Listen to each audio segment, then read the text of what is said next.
இன்றைக்கி நாம் உயிரோடு இருக்கிற விரால் மீனை க்ளீன் பண்ண போகிறோம். ஃபஸ்ட்டு செதிலை எடுத்துக்கலாம்.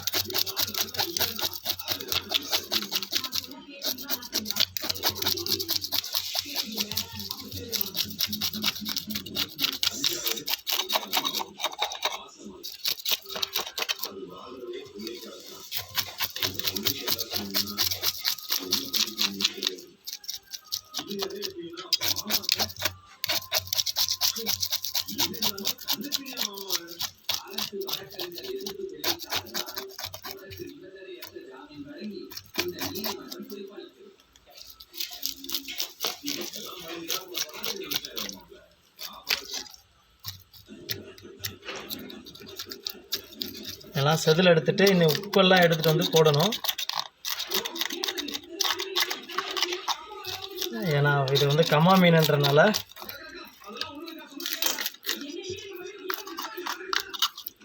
இன்னும் உப்பு எல்லாம் போட்டு ரெடி பண்ணணும். இப்போ செதில் எடுத்து முடிச்சாச்சு. சைடு வெட்ட போகிறோம்.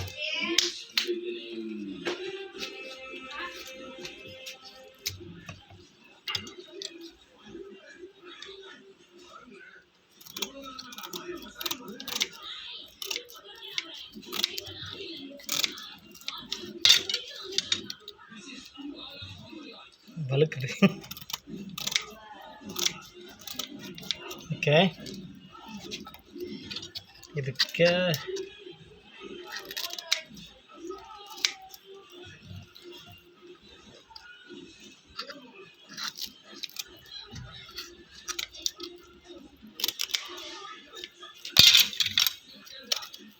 ஓகே. இப்போ இதை செதிலெலாம் எடுத்து முடிச்சாச்சு.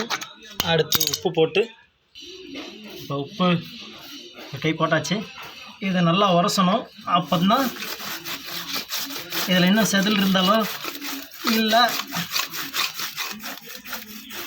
அதில் அலுருக்குள்ளே தானே இருந்து வாழ்ந்துருக்கும். அதனால் அதில் உள்ள அலுரெலாம் போகிறதுக்கு இந்த உப்பு போட்டு தேய்க்கிறது நல்லது.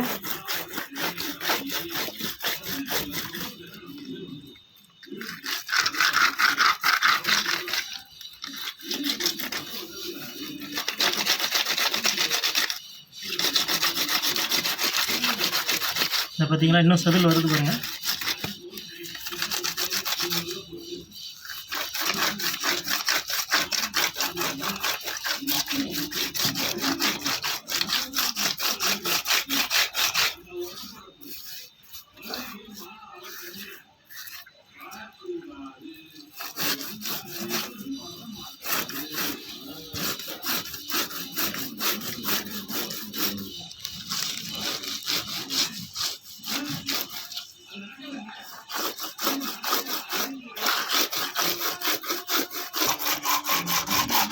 இப்படி இவ்வளோ தூரம் தேய்ச்சிட்டே இருந்தால் ரொம்ப நேரமாக தேய்ச்சிட்டு இருக்கிறேன். ஒரு 10 நிமிஷத்துக்கிட்ட இவ்வளோ தூரம் தேய்ச்சாதான் மீனில் உள்ள செதில் எல்லாம் போய் மீன் நல்லா அலுவலப்பில் இந்த போகிற மாதிரி போயிடும்.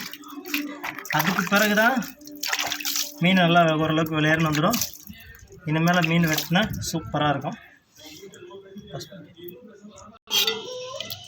இப்போ இது உரசி முடித்தாச்சு. கரெக்டாக இப்போ வெட்டுவோம். இதில் வேஸ்ட்டு நிறையா இருக்காது. ஆனால் இதில் ஒரு பித்து இருக்கும், அது கலங்கிடாமல் எடுக்கணும்.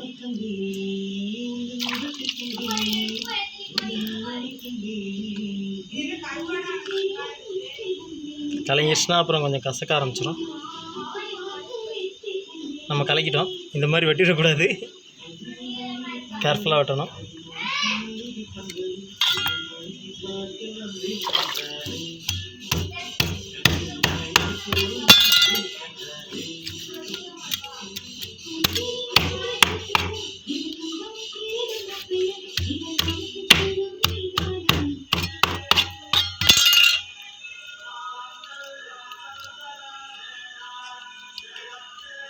இது பூரா கையை அறுத்துரும், பார்த்து கேர்ஃபுல்லாக எடுக்கணும். இது பூரா பல்லு மாதிரி இருக்குது பாருங்கள், குறுக்குறாவும். இது பூரா கையில் விட்டு எடுத்தோன்னா பார்த்து எடுக்கணும்.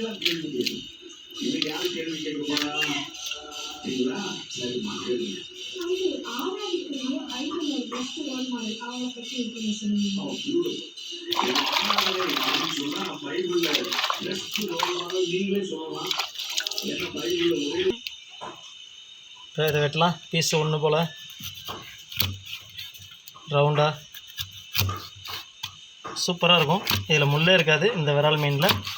பொரிக்கவோ குழம்புக்கோ ரெண்டுக்குமே நல்லாயிருக்கும். இன்றைக்கி நம்ம பொரிக்க தான் போகிறோம் நினைக்கிறேன். ஓகே, மீனோட பீஸு நல்லா கழுவிடலாம். நல்லா ஒன்று போல் அழகாக இருக்கா? பாய்.